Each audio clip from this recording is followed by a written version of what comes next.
Walang bantay-bantay, timer lang ang katapat. 20 minutes, perfect ang bunay mo. I see your face in everything I do.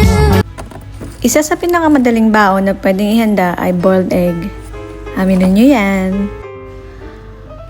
Minsan lata or minsan naman sobra sa luto. Ay sorry, kanin pala yun. Na-experience mo na rin ba na akala mo luto na yung egg mo? Pero hindi pa pala. Pagbukas mo, hindi pa siya luto. Di ba nga? O yan. So habang naghahanda ako, papasok sa trabaho, papakita ko lang na may electric cooker ako. Char, hindi sa akin. Ram ko lang. Buksan na natin at iset natin ang heating ng 150 na sa palagay ko ay okay sa itlog.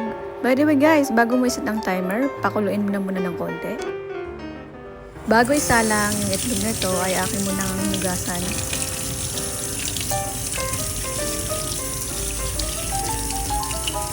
Inilagay ko lang ang itlog sa electric cooker at sinet ang timer. At kung paano ito gawin, eto na. Pindutin mo lang ang timer.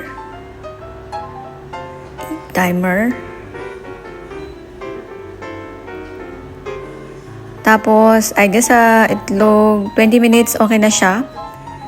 So, sinet ko siya ng 20 minutes. Tapos, balikan na lang natin after 20 minutes. Maganda siya. Halimbawa, pupunta ka ng trabaho. Pwede mo siyang isit muna. Tapos, magayos ka ng sarili mo. O kaya maglinis kung ano man ang gagawin mo. Hindi mo na kailangan bantayan o mag-alala na nakalimutan mo ito.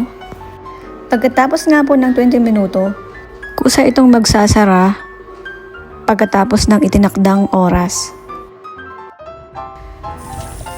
Kaya yan, pinapakita ko paano buksan ang ating itlog, kung totoo ba ang chismis.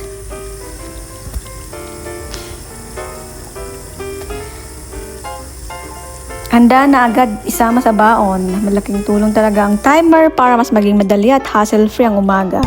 Lalo na kapag nagmamadali, papasok sa trabaho, or kaya papasok sa school. Kaya gaano katagal niyong niluluto ang boiled egg para makuha niyo ang perfect luto niyo?